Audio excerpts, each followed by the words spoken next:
ሰላም ጤና ይስጥልን ውድ የቻናላችን ተከታታዮች የፕሮግራማችን ቤተሰቦች ይህ አብዲራዋ ቲዩብ ነው።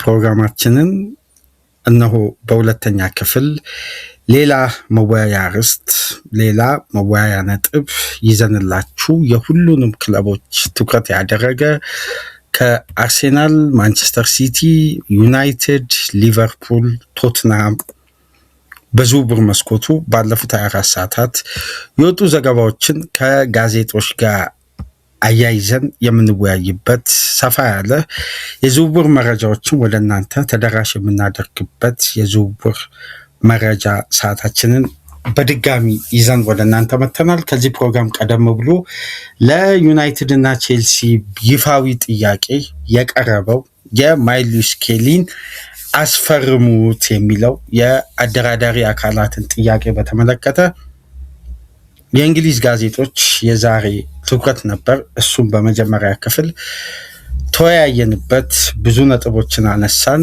ለእግር ኳሱ ቤተሰብ ያለው ሌተስት አፕዴት ተደራሽ አደረግን። በዚህ ፕሮግራም ግን የሁሉንም ክለቦች የዝውውር ሁኔታ ስንቃኝ የእያንዳንዱን ክለብ በእያንዳንዱ መሰረታዊ ጉዳይ ላይ የወጡትን ተጨባጭ መረጃ ነው በዚህ ፕሮግራም የምናጋራችሁ። በየመሃሉ የሚመጡ ጋዜጦች በዛሬ የእግር ኳሱ ቤተሰብ ለህትመት ከጀርባ ገጽ የቀረቡ ትላልቅ ተጨባጭ ጋዜጦች ይዘው የወጡ የታመኑ ዘገባዎችን ነው። ከማንቸስተር ሲቲ እስከ አርሴናል ድረስ ያለውን ተያያዥ ጉዳዮችን በማንሳት የሊቨርፑልም አዲስ ያልተጠበቀ ለቀጣይ 19 ቀናት ከባድ ራስ ምታት ሊሆንባቸው የሚችለውን አዲስ ጉዳይ መፈጠሩን ተሰምቷል። ቶትንሃምም እንግዲህ ያልተጠበቁ በጣም ምርጥ ተጫዋቾችን ለማስፈረም ቶትንሃም በቀጣይ 19 ቀናት ጠንካራ የቤት ስራ እንደሚጠብቀው እየተነገረ ነው የሚገኘው። ምናልባት የዚህ የዝውውር መስኮትን የዝውውር ዋጋ ከፍተኛው ክፍያ ሊከፈልበት የሚችለው ተጫዋች ማን ይመስላችኋል? እስቲ እናንተ በኮሜንት መስጫ ላይ አስቀምጡ። ግን ያልተጠበቀ የዝውውር ከፍተኛ ክፍያ ለአንድ ተጫዋች ሊከፈል እንደሚችልም መረጃዎች እየወጡ ነው የሚገኙት። እሱም ኤንዞ ፈርናንዴዝ ሊሆን እንደሚችልም ጥቆማዎች እየበዙ መጥተዋል። በዛ ዙሪያ የምንወያይ ይሆናል።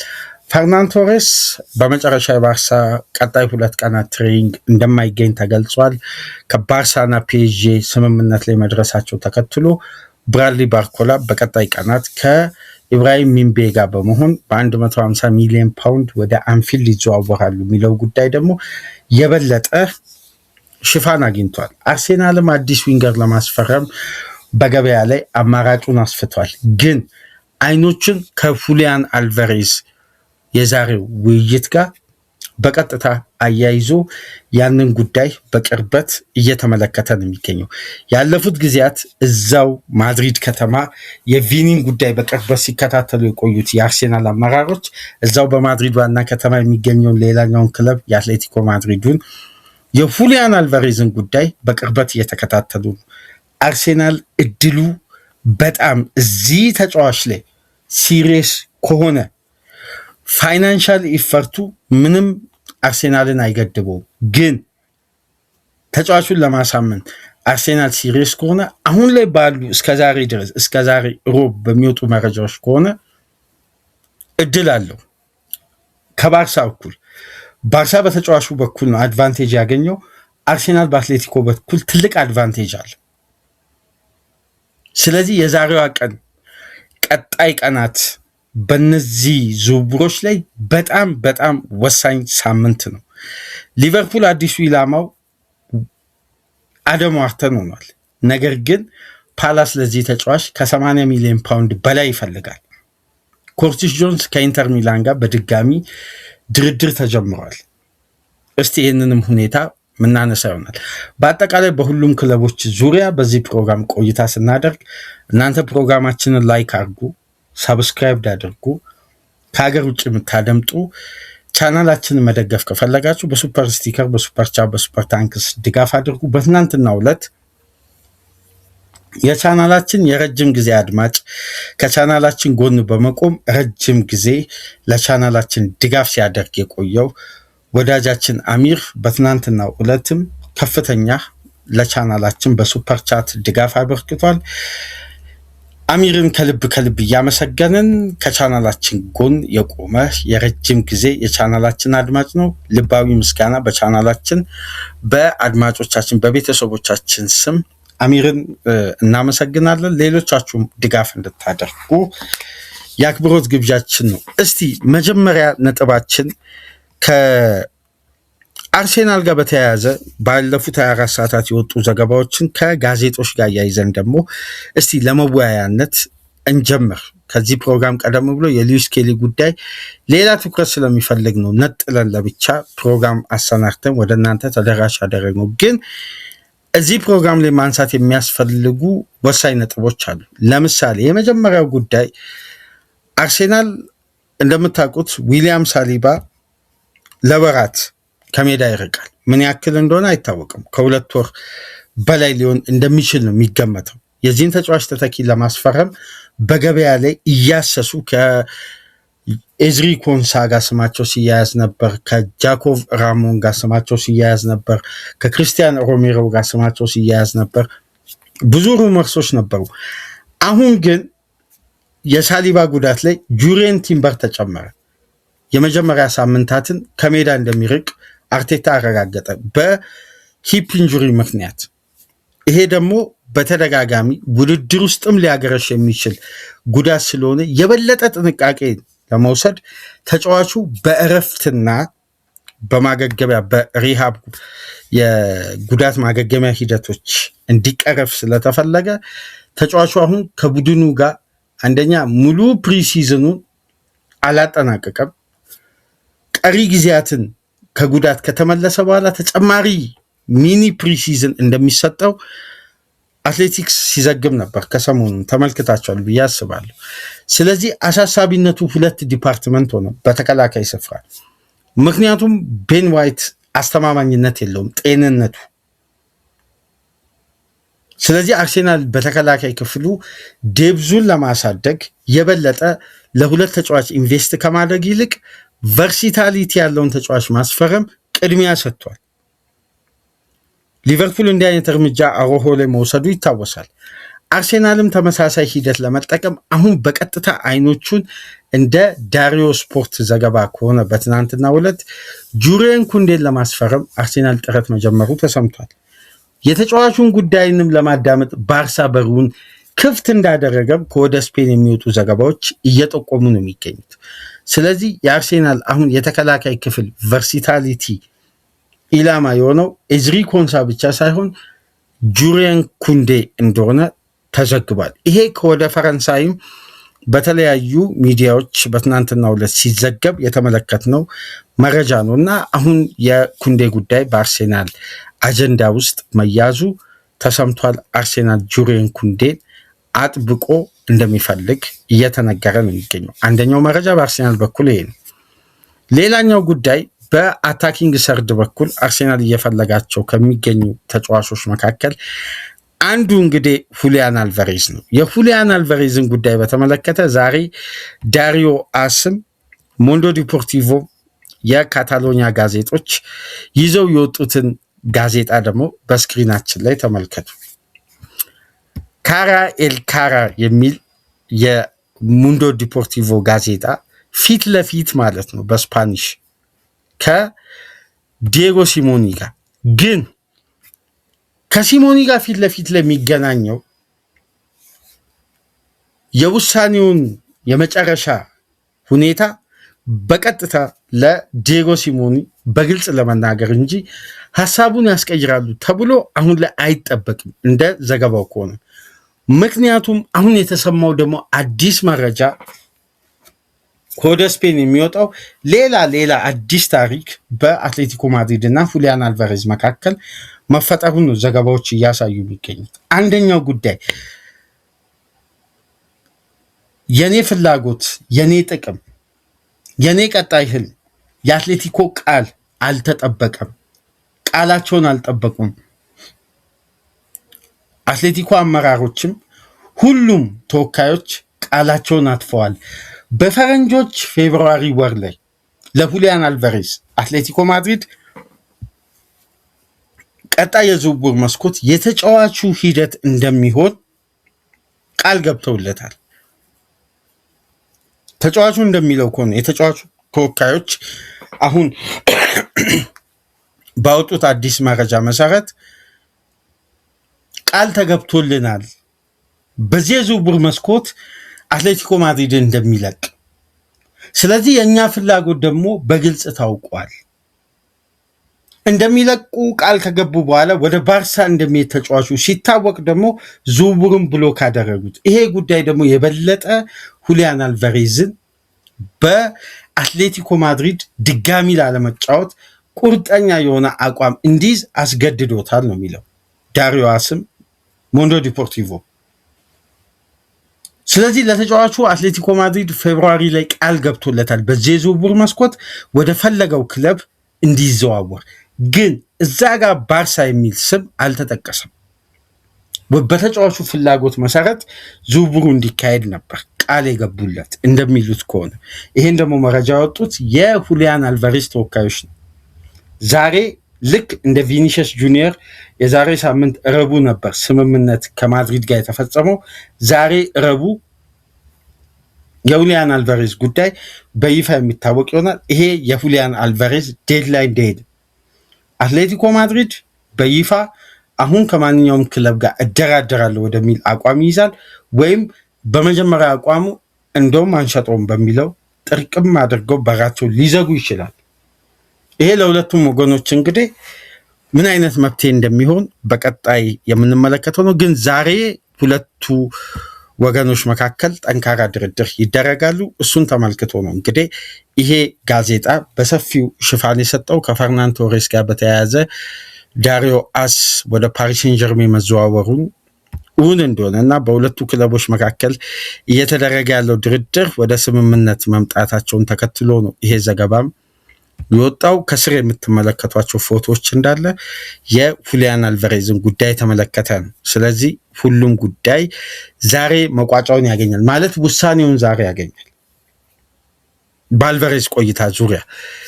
ሌላኛው በአርሴናል በኩል ባለፉት 24 ሰዓታት የወጣው አዲሱ መረጃ እንግዲህ የፔድሮ ኔቶ ፈላጊ ሆኖ አርሴናል ብቅ ማለቱን ዘ ታይምስ በግሬግ ጃኮብስ የማይል ሉዊስ ኬሊ ዘገባ ላይ ካካተታቸው አርሴናል በዚህን ሰዓት በክንፍ በኩል ከሚፈልጋቸው ተጫዋቾች መካከል ኢሊማን ኒንጃይ እና ፔድሮ ኔቶ በጣም በአርሴናል ሾርት ሊስት ውስጥ እንደሚገኙ ገልጿል። አሁን የፔድሮ ኔቶ ጉዳይ ከማንቸስተር ሲቲ ጋር በጥብቅ ተያይዞ የተጫዋቹን ተወካዮች ማንቸስተር ሲቲ ያለፉትን ጊዜያት ሲደራደሩ እንደነበር መረጃዎች ተሰምተው ነበር። አሁን ደግሞ አርሴናል እዚህ ዝውውር ላይ መግባቱ ተሰምቷል፣ ፔድሮ ኔቶን ከቼልሲ ለማምጣት። በተመሳሳይ ኢሊማን ኒንጃይን ደግሞ ከኤቨርተን ለማምጣት አርሴናልም እዚህ ተጫዋች ላይ ጠንካራ ፍላጎት እንዳለው ተገልጿል። በአርሴናል ዙሪያ የወጡ መረጃዎች ባለፉት 24 ሰዓታት እነዚህን ይመስላሉ። እስቲ በቀጥታ አንገብጋቢ ወደሆኑ ትልቁ መረጃ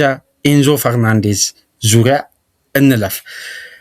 ዴይሊ ሜል በህትመቱ ላይ ከያዛቸው ትላልቅ ትኩረቶች መካከል የፔፕን ብሬን እና ጫማ ለመከተል ማሰቡ የገለጸው የኤንዞ ማሬስካን ጉዳይ የተመለከተው ሰፊ ሽፋን ውስጥ ትልቅ ትኩረት ካገኙ ጉዳዮች መካከል የፔፕ ጋርዲዮላ አይነት ብሬን መጠቀም ማለት ተጫዋች ሲለቅ ተጫዋች የሚመጣበትን ሂደት እንደሆነ የተገለጸው የሮድሪ ተተኪ ትልቁ ታርጌት ኤንዞ ፈርናንዴዝ እንደሆነ የሚገልጽ ጋዜጣ ነው። ይሄ እንግዲህ በትናንትናው ዕለት የወጣውን ከጋዜጦች ላይ ያገኘሁት መረጃ ነው። ይሄ መረጃ የሚያሳየው ምን መሰላችሁ? ሮድሪ እንደሚሸጥ ባርሳ እንደሚገዛው በሁለቱ ወገኖች መካከል መተማመን አለ። 65 ሚሊዮን ፓውንድ እስኪቀርብላቸው ድረስ ነው ሲቲዎች የሚጠብቁት። ባርሳም ይህን የዝውውር ክፍያ ለማቅረብ አሁን ላይ ዝግጅቱን ማጠናቀቁን አድምጣቸዋል ብዬ አስባለሁ። በሁለቱ ክለቦች መካከል በቀጣይ ቀናት ስምምነት ላይ እንደሚፈጸም ይታወቃል። ታዲያ ማንቸስተር ሲቲ አዩብ ባውዲን በ96 ሚሊዮን ዩሮ ወደ 80 ሚሊዮን ፓውንድ አካባቢ በሙሉ ፓኬጅ ለማስፈረም አሁን ላይ ቅድመ ስምምነት ላይ መድረሳቸው ተገልጿል። አዩብ ባውዲ ግን የሮድሪ ተተኪ አይደለም። የረጅም ጊዜ የማንቸስተር ሲቲ የአማካይ ክፍል ግንባታ ትልቁ ፕላን። ኤንዞ ማሬስካ ደግሞ የስራ ቅጥራቸው በማንቸስተር ሲቲ ከተፈጸመበት ጊዜ አንስቶ ለሲቲ ኃላፊዎች ለሂጎ ቪዬናን ጨምሮ ለሁሉም ያሳወቁት አንድ ቁርጠኛ ጉዳይ አለ። ሮድሪ ለቀቀም አልለቀቀም ኤንዞ ፈርናንዴዝን እንደሚፈልጉ ነው። አሁን ደግሞ አስፈላጊነቱ በጣም አንገብጋቢ ስቴጅ ላይ ደረሰ። ሮድሪ መልቀቁ እርግጥ መሆኑን ተከትሎ ነገር ግን ቼልሲና ማንቸስተር ሲቲ መካከል ያለው ግንኙነት የቀድሞ አይደለም። በጣም መሻከሩን ሁሉ ሚዲያ ላይ እየተዘገበ ነው። ምክንያቱ ደግሞ ኤንዞ ማሬስካ ናቸው። በቼልሲ ቤት ያላቸውን ስራ ሳያከብሩ ወደ ማንቸስተር ሲቲ የስራ ቅጥር ለመፈጸም ውስጥ ለውስጥ ድርድር መጀመራቸውን የሰሙት የቼልሲ ኃላፊዎች በኤንዞ ፈርናንዴዝ ደስተኛ ሳይሆኑ ቀርተው በአሰልጣኙ መልቀቅ ላይ እና በሲቲ ሹመት ላይ በተመለከተ ታስታውሳላችሁ። የቼልሲ መግለጫ በጣም ጠንካራ መግለጫ ነበር ቼልሲዎች ያወጡት ኤንዞ ማሬስካ ላይ። ስለዚህ ይህ ጉዳይ አሁን ትኩረት ስቧል። ቼልሲ በአንድ አቋም ጸንቷል። ማንቸስተር ሲቲ እንደሚፈልገው ያውቃል። ቼልሲ ኤንዞ ፈርናንዴዝን፣ ፈላጊው ደግሞ ኤንዞ ማሬስካ ነው። በሁለቱ ክለቦች መካከል ያለው ግንኙነት ደግሞ መሻከሩ ተገልጿል። ቼልሲ ሁለት አጋጣሚዎችን ፈጥሯል። አንደኛው ተጫዋቹ በዚህ ሳምንት ተመልሷል። ከተወካዩ ሃቨር ፓስቶሬ ጋር ቼልሲ ኃላፊዎች ውይይት አድርገዋል። ቼልሲ የመጀመሪያው ትኩረት የሚሰጠው ጉዳይ ተጫዋቹን በቼልሲ ማቆየት ነው። ይህም ባለፈው ሳምንትም ስንወያይ ነበር። ቅድሚያ የሚሰጡት ተጫዋቹ እንዲቆይ ማድረግ ነው። ግን በቀጣይ ቀናት በዚህ ሳምንት ብቻ 120 ሚሊዮን ፓውንድ ከቀረበላቸው ብቻና ብቻ ተጫዋቹ ይለቁላት። ከዚህ ሳምንት ካለፈ ግን ወደ መጨረሻ ሳምንት ቼልሲ በጭራሽ አይገባም። የተጫዋቹን የዝውውር ሂደት 100% ብሎክ ያደርጋል። ለማንቸስተር ሲቲ የሰጡት ጊዜ ይሄን ሳምንት ብቻ። ቼልሲ የሚደራደረው ለማንቸስተር ሲቲ ለመሸጥ በሩንም የሚከፍተው 120 ሚሊዮን ፓውንድ ካቀረቡ ብቻና ብቻ ነው። እሱም በእነዚህ የስራ ቀናት ነው። ከዛ ውጪ በጭራሽ የዚህ ተጫዋች የዝውውር ሂደት አይፈጸምም ማለት ነው በቼልሲ በኩል የተያዘው አቋም። ምክንያቱም በመጨረሻ ሳምንታት ቼልሲ የተጫዋቹን ተተኪ ለማስፈረም በዝውውር ላይ ተጨማሪ የሚያለፉ ድካማቸው የበዙ ጉዳዮች ላይ ማሳለፍ እንደማይፈልግ ከወዲሁ ለተጫዋቹም ለማንቸስተር ሲቲም ይሄን አቋማቸውን በግልጽ ቼልሲዎች አሳውቀዋል ይላል። ይሄን ዘገባ እስከ ሳይመን ሊ እስከ ፋብሪዚዮ ሮማኖ በይፋ የዘገቡት መረጃ ነው በትናንትናው ዕለትና ቼልሲዎች ኤንዞ ፈርናንዴዝ ላይ ቁርጠኛ የሆነ አቋም ይዘዋል። የበለጠ ግን አቋማቸው ይህን ተጫዋች ማቆየት ነው። መሸጥ እንኳን አስፈላጊ ሆኖ ከተገኘ የሚለቁት በዚህ የስራ ቀናት ነው፣ በእነዚህ የስራ ቀናት በዚህ ሳምንት። ከዛ ውጭ ቼልሲ ይህን ተጫዋች የመልቀቅም የመሸጡንም እቅድ 100% የሚያነሳ ይሆናል። ይሄ በግልጽ በትናንትናው ዕለት በሁሉም ሚዲያ የተዘገበ አዲስ መረጃ ነው። 120 ሚሊዮን ፓውንድ 140 ሚሊዮን ዩሮ ለዚህ ተጫዋች ፕራይስ ታጉ ተለጥፏል። ግን የቼልሲ ያሉን ሰው ፍላጎት ከተጫዋቹ ጋር መቀጠል ነው። መልቀቅ ከፈለገ ግን መልቀቅ ያለበት በዚህ የስራ ቀናት ብቻና ብቻ ነው። ከዛ ውጪ ተጫዋቹን ለመሸጥም ለመደራደርም አይደለም። ከየትኛውም ክለብ በተለይ ከማንቸስተር ሲቲ የሚመጣ ማንኛውንም ጥያቄ ቼልሲዎች እንደማይቀበሉ በትናንትናው ዕለት በይፋ አሳውቀዋል ማለት ነው። ይሄ ሌላኛው መረጃ ነው። ማንቸስተር ሲቲ የኤንዞ ፈርናንዴስ ጉዳይ ካልተሳካለት ግን በአማራጭነት የያዛቸው ሁለት ተጫዋቾች አሉ። ሁለተኛው አማራጭ የኤንዞ ፈርናንዴዝ የሀገሩ ልጅ አሌክሲስ ማካሊስተር ሲሆን በሶስተኛ አማራጭነት የተያዘው ደግሞ አሌክስ ስኮት እንደሆነ በሳይመን ሊ ዘገባ ላይ ተያይዞ ተቀምጧል። የአትሌቲክሱ ሪፖርተር አደም ዋርተን ከቼልሲ ባለፈው ሳምንት ከማንቸስተር ሲቲ ጋር ስሙ ተያይዞ ቢነሳም ግን ማንቸስተር ሲቲ በአጀንዳ ውስጥ አላካተተውም ይላል ይህን ተጫዋች። ይሄ ከባድ ሳምንት ነው። በአርስታችን ላይም የተጠቀምነው ለዛ ነው። የሁሊያን አልቫሬዝ ውሳኔ በማድሪድ የኤንዞ ፈርናንዴስ ጉዳይ ውሳኔ ቁርጠኛ የሆነ ጉዳይ ቁርጡ ሊታወቅ ይሄ ሳምንት የሁለቱ ተጫዋቾች ዴድላይን ዴይ ነው። የዝውውር መስኮቱ ለነዚህ ሁለት ተጫዋቾች ይሄ ሳምንት ሳይሆን ለነዚህ ሁለት ተጫዋቾች ይሄ ወቅት ዴድላይን ዴይ ነው። በቀጣይ ቀናት ቁርጡ ይታወቃል። ማረፊያቸው የሚለይ ይሆናል። ማንቸስተር ሲቲ በተጨማሪም ከቼልሲ ጋር ሊያደራድረው የሚችለው ሌላም ጉዳይ እንዳለ እየተነሳ ነው። እንደምታውቁት ሳቪኒዮን ወደ ቶትናም ለመሸጥ ተተኪውን እያፈላለጉ ነው። ለተተኪው ደግሞ ትልቁ ተመራጭ አድርገው የወሰዱት ፔድሮ ኔቶ ነው። ፔድሮ ኔቶ ደግሞ አሁን ከአርሴናል ጋርም ስሙ ተያይዞ እየተነሳ ይገኛል። ስለዚህ ቼልሲ እነዚህም ሁለት ተጫዋቾች ያቆያል ወይስ ይሸጣል? በቀጣይ ቀናት የምናየው ነው የሚሆነው።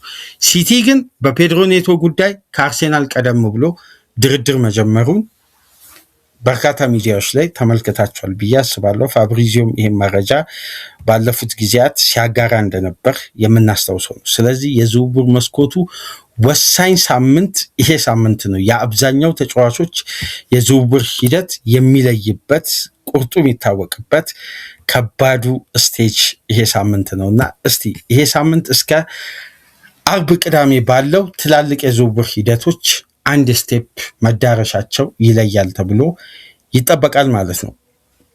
በማንቸስተር ሲቲ በኩል ሌላኛው መረጃ እንግዲህ ቲጃኒ ራይንደርስ ባልተጠበቀ መልኩ ወደ ኖቲንጋም ፎረስት ለመዘዋወር ድርድሩ አድቫንስድ ስቴጅ መድረሱ በርካታ ሩመርሶች እየወጡ ነው። ማንቸስተር ሲቲ ቲጃኒ ራይንደርስን በ55 ሚሊዮን ፓውንድ ለመሸጥ ከስምምነት ላይ ሊበቃ እንደሚችል እየተገመተ ነው። ምናልባት አዩብ ባውዲ በቀጣይ እድገቱ እስከሚጠናቀቅ ድረስ የቲጃኒ ራይንደርስ ተተኪነት ታሳቢ እንዲሆን መረጃዎች ተያይዞ እየወጡ ነው የሚገኙ። ስለዚህ ማንቸስተር ሲቲ በቀጣይ ቀናት በዝውውር መስኮቱ ቢዚ ከሚሆኑ ክለቦች መካከል አንዱ ማንቸስተር ሲቲ እንደሆነ በስፋት እየተገለጸ ነው የሚገኘው። ወደ በኋላ ደግሞ የኡመር መርሙሽና የቶትንሃም ጉዳይም ከጊዜ ወደ ጊዜ ከፍ እያለ ሩመርሱ ማምጣቱንም እየተመለከትን እንገኛለን። እሱ ወደ በኋላ የምናነሳው ነው። በማንቸስተር ሲቲ በቼልሲ ዙሪያ የወጡ መረጃዎች እነዚህ ይመስላሉ። እስቲ በቀጥታ ደግሞ ወደ ሊቨርፑል እንለፍ። በሊቨርፑል በኩል እንግዲህ በዝውውሩ በጣም አሰልቺው ሳጋ የነበረው የብራድሊ ባርኮላ ጉዳይ ነው። ይሄ ተጫዋች ወደ አንፊልድ ይመጣል ከተባለ ረጅም ጊዜ ሆኗል።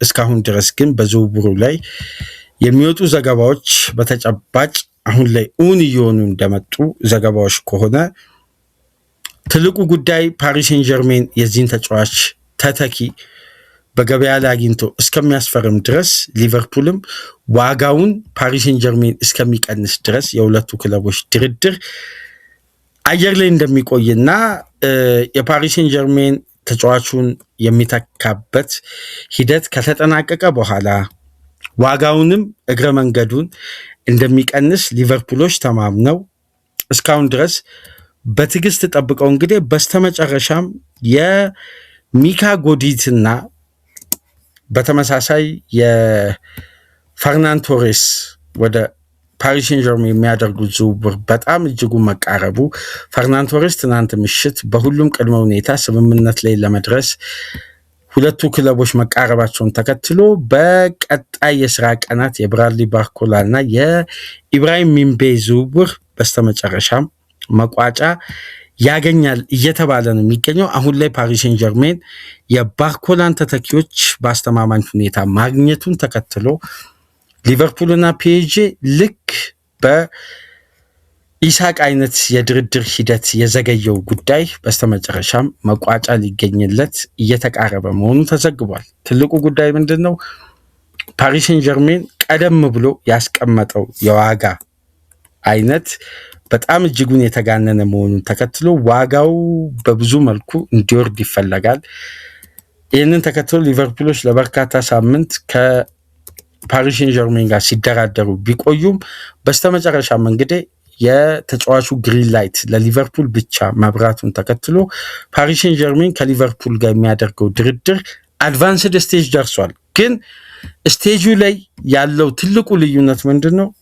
ሊቨርፑል ለዚህ ተጫዋች የመጨረሻ ዋጋ ለመክፈል አሁን ላይ ያሰቡት 130 ሚሊዮን ዩሮ 115 ወይም 16 ሚሊዮን ፓውንድ እንደሆነ እየታወቀ መጥቷል። ይህን ዋጋ ደግሞ ለመቀበል ፒኤስጂም እንግዲህ ፈቃደኝነቱን ሳያሳይ እንዳልቀረ ተነግሯል። እዚህ ላይ እንግዲህ የኢብራሂም ሚንቤ ዝውውር አጠቃላይ ፓኬጅ 35 ሚሊዮን ፓውንድ ተካቶበት ወደ 150 ሚሊዮን ፓውንድ ነው ሊቨርፑል ለደብል ዲል ለማውጣት አሁን ላይ የክለቡ የፋይናንስ አስተዳዳሪዎች ማስደቃቸውን ምሽት ላይ ትላልቅ የታመኑ መረጃዎች እያወጡ ነው የሚገኙትና በቀጣይ ቀናት የፈርናን ቶሬስ ወደ ፓሪስ ሴን ዠርሜን መዘዋወር፣ የሚካ ጎዲት ስምምነት መቃረብ የብራድሊ ባርኮላን እና የኢብራሂም ሚንቤ ወደ አንፊልድ መምጣትን ዶሚኖ ኢፌክት እያሉ ነው የሚገኙት። ተያያዥና ቁርኝት ባላቸው ጉዳዮች ላይ የተያያዘ ነው። ስለዚህ በቀጣይ የስራ ቀናት የእነዚህም ተጫዋቾች የዝውውር ሳጋ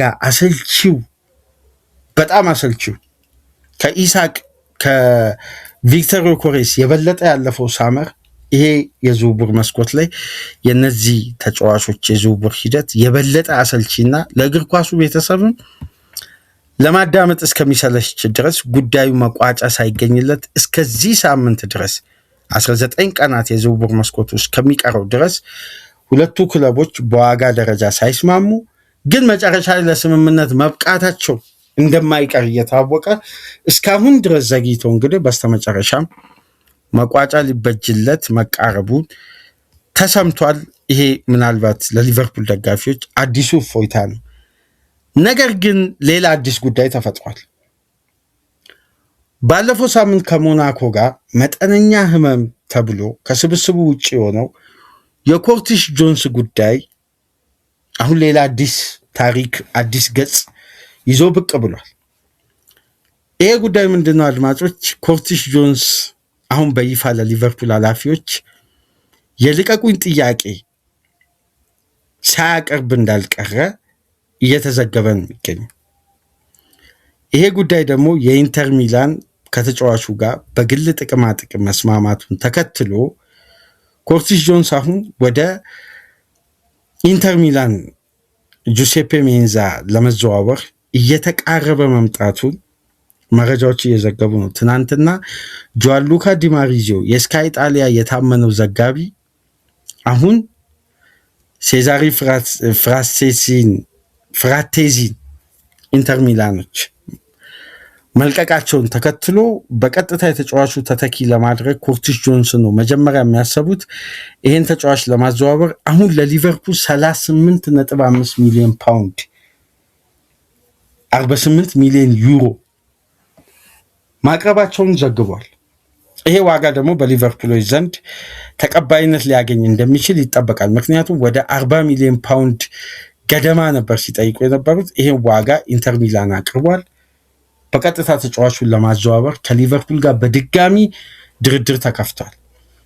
ይሄን ታዲያ ኮርቲሽ ጆንስን በመጨረሻ በነዚህ ቀሪ ቀናት ለመልቀቅ የሚገደደው ሊቨርፑል በቦታው ላይ ተተኪ ለማምጣት የኮርቲሽ ጆንስን ዝውውር የምቀበለው በአግባቡ ተተኪ ሳገኝ ነው በማለት በገበያ ላይ ሁለት ትላልቅ ኢላማዎችን ታርጌት አድርጓል። አንደኛው በፈረንጆች ኖቬምበር ወር በቃል ስምምነት በግል ጉዳይ መድረሳቸው በሩመርስ መልክ በጣም ሲዘገብ የነበረው የአደም ዋርተንን ጉዳይ በድጋሚ በር መክፈታቸውና 80 ሚሊዮን ፓውንድ ተጠይቀዋል። ከዛ በላይ ሊቨርፑሎች አደም ዋርተንን ለማስፈረም። ሌላኛው ተጫዋች አሌክስ ስኮት ነው የበርንማውዙ።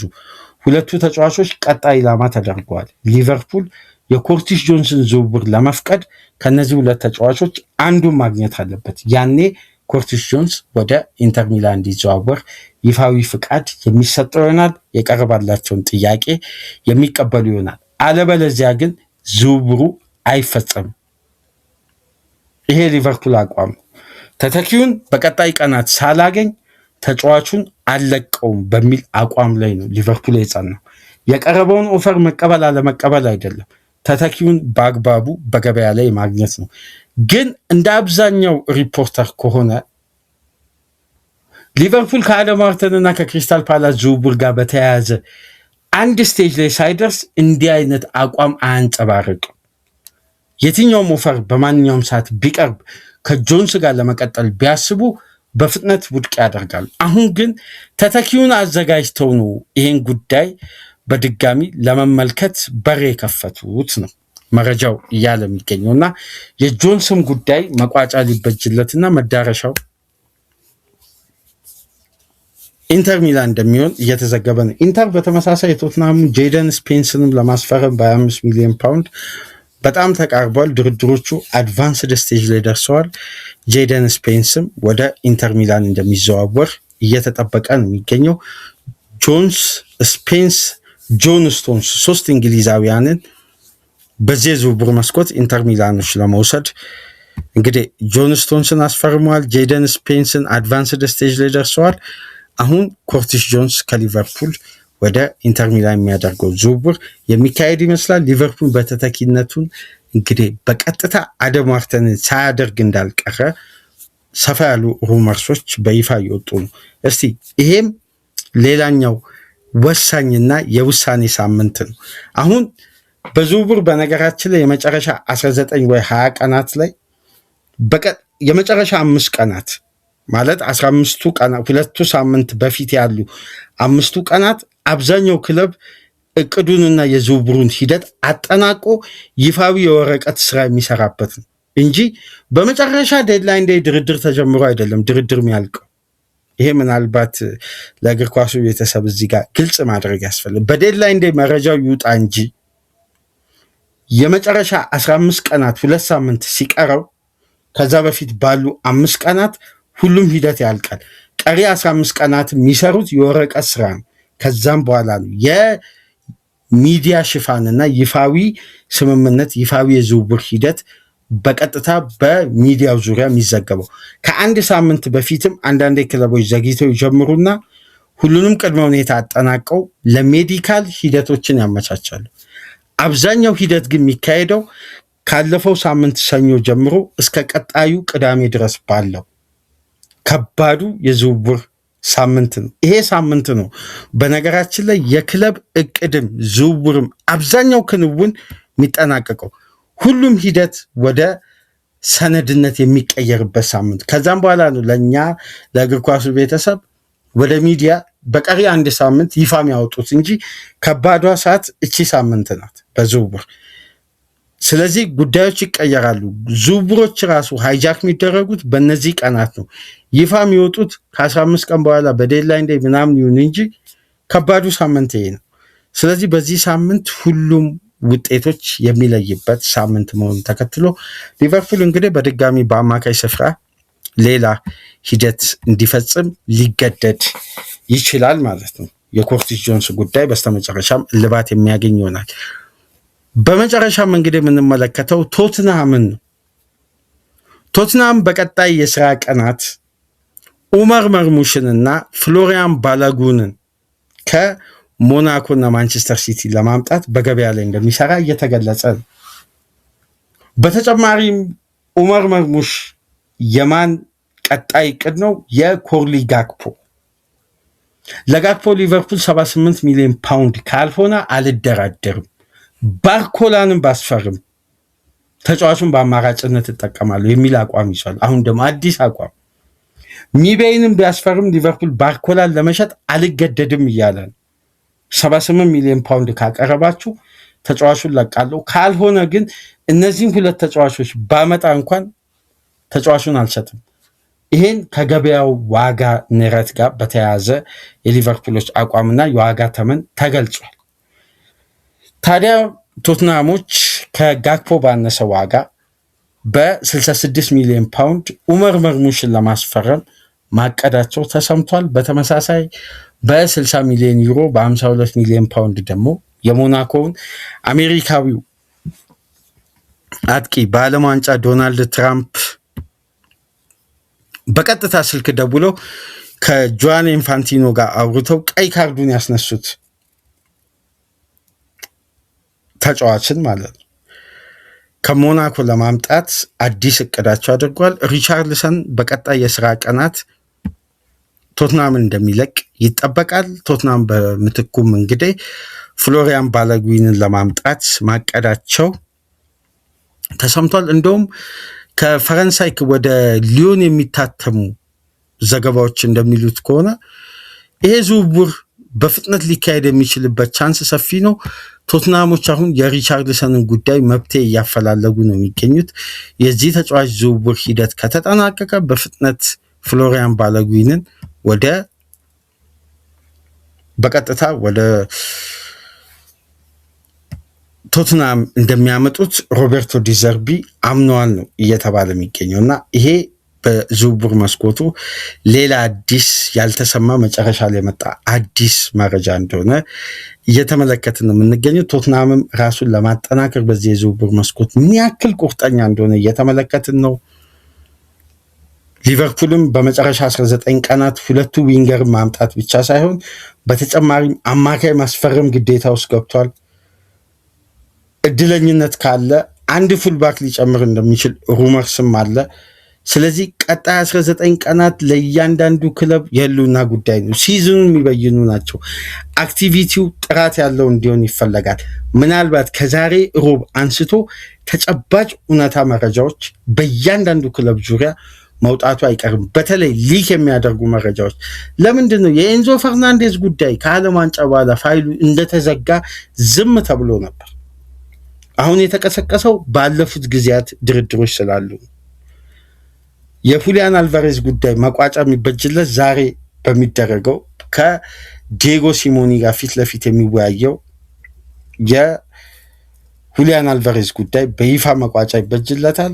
ተጫዋቹ በግልጽ መዳረሻው የሚለይ ይሆናል። ለባርሳ ለመሸጥ ያላቸውን ፍላጎት ይቀይራሉ ወይ? አብረን በጋራ እንመለከታለን። አይቀይሩም? ታዲያ ተጫዋቹ መዳረሻው የት ይሆናል? አብረን በጋራ የምንመለከተው ነው የሚሆነው። ግን በአትሌቲኮ ማድሪድ ቤት ይቀጥላል የሚለው ጉዳይ በጣም ፐርሰንቱ አነስተኛ ነው።